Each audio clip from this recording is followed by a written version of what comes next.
ఓం నమ శివాయ. హర హర మహాదేవ శంభో శంకర. శివరాత్రి మహత్యం గురించి మనం ఇప్పుడు చెప్పుకుందాం. శివరాత్రి, శివ అంటే శివుడు, మరి రాత్రి అంటే పార్వతి. వీరిద్దరికీ వివాహమైన రాత్రే శివరాత్రి. వీరికి పూర్వం వివాహమైన దంపతులు పురాణాలలో మొదలు వివాహ ఘట్టాలు. అందుకే పార్వతీ పరమేశ్వరులను ఆది దంపతులు అన్నారు. వీరి కళ్యాణం జగత్నే శివరాత్రి విశ్వానికంతటికి పర్వదినం అయింది.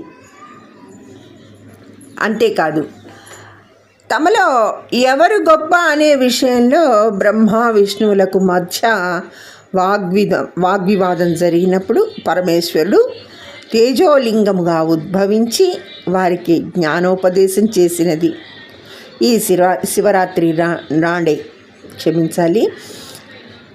తేజోలింగముగా ఉద్భవించి వారికి జ్ఞానోపదేశం చేసినది ఈ శివరాత్రి నాడే. అందుకే మాఘ బహుళ చతుర్దశి తిథిన లింగోద్భవ కాలంగా భావించి శివారాధనలు, శివార్చనలు చేయడం ఆచారమైంది. ఈ శివరాత్రి పర్వదినం నాడే శివపార్వతులకు కళ్యాణం చేసి ఆనందించటం అలవాటైపోయింది. అభిషేకం ఎందుకు చేయాలి అంటే అభిషేక ప్రియం శివ అన్నారు. శివుడు అభిషేక ప్రియుడే. శివుడికి చాలా ఇష్టం. ఇందులో అంతరార్థం ఏమిటంటే నీరము అంటే నీరు, నీరమునకు ఆధారుడు కనుకనే శ్రీ మహావిష్ణువును నారాయణుడు అన్నారు. నీరు సాక్షాత్తు విష్ణు స్వరూపం. అందుకే శివునకు నీరు అంటే చాలా ఇష్టం. అందుకే శివునికి జలాభిషేకం చేస్తున్నప్పుడు ఆ నీటి స్పర్శతో, నారాయణ స్పర్శానుభూతితో శివాయ విష్ణురూపాయ శివరూపాయ విష్ణవే శివస్య హృదయం విష్ణోశ్చ హృదయం శివ. శివునకు అభిషేకం చేసే ప్రక్రియలో క్షీరాభిషేకానికి, గంధాభిషేకానికి, తేనెతో అభిషేకానికి చాలా రకాల అభిషేకాలు చోటు చేసుకున్నాయి. కానీ ఈ అభిషేకాలన్నింటికన్నా కూడా జలాభిషేకం అంటేనే శివుడికి ప్రీతికరం. అందులోనూ గంగా జలాభిషేకం అంటే మహా ఇష్టం. ఎందుకంటే గంగా విష్ణుపాద జలమైన గంగా అంటే శివునికి ఆనందకరం. అందుకే శివుడు గంగను తన శిరమున ధరించి గౌరవించాడు. ఇహ తర్వాత అభిషేకం, ఎందుకంటే ఆయన చితాభస్మాంగ దేవుడు కదా. ఈ అభిషేకం ఉజ్జయినిలో మహాకాళేశ్వరుడికి ప్రతినిత్యం ప్రాతకాలంలో అభిషేకంగా జరుగుతుంది. ఏది ఏమైనా శివాభిషేకం సంతత ధారగా జలంతో అభిషేకించడమే ఉత్తమం. ఎందుకంటే జలధార శివ ప్రియ అన్నారు కదా. ఈ అభిషేకాన్ని రుద్రైకాదశిని అనబడే నమక చమకాలతో చేయాలి. అనంతో తుమ్మిపూలతో అర్చించాలి. నమ్మకంలోని నమశివాయ అనే పంచాక్షరిలో శివ అనే 2 అక్షరాలు జీవాత్మ అనే హంసకు 2 రెక్కల వంటివి.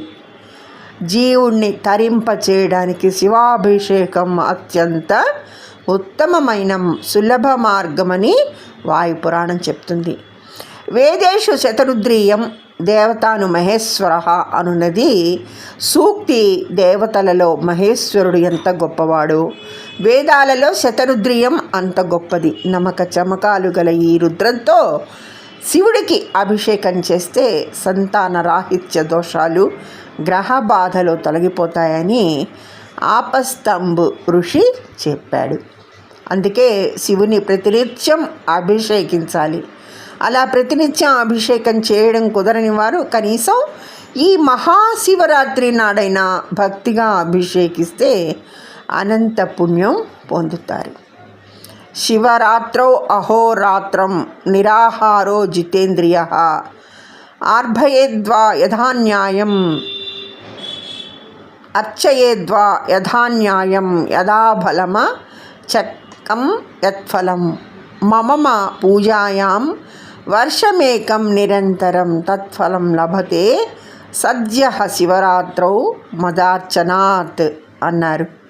శివరాత్రి నాడు పగలు రాత్రి ఉపవాసం ఉండి ఇంద్రియ నిగ్రహంతో శక్తి వంచన లేకుండా శాస్త్రం చెప్పిన విధంగా నన్ను ఒక్క శివరాత్రి అర్చన వలన లభిస్తుందని శివపురాణంలో సాక్షాత్తు శివుడే దేవతలకు చెప్పాడు.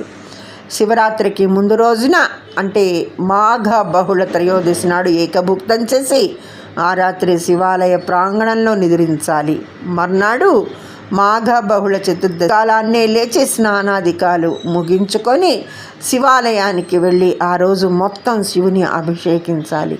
రాత్రంతా జాగరణ చేస్తూ శివుని అర్చించాలి. లింగోద్భవ కాలంలో అభిషేకం తప్పనిసరిగా చేయాలి. తర్వాత శివపార్వతులకు కళ్యాణం చేసి చతుర్దశి గడియలు పోకుండా అన్నసమారాధన చేయాలి. నమ్మక చమకాలతో అభిషేకం చేయలేని వారు ఓం నమ శివాయ అనే మంత్రాన్ని పఠిస్తూ చేసిన అదే ఫలాన్ని అనుగ్రహిస్తాడు సాంబ శివుడు. ధన్యవాదములు. సర్వే జనా సుఖినో భవంతు. అందరికీ ముందుగా శివరాత్రి శుభాకాంక్షలు.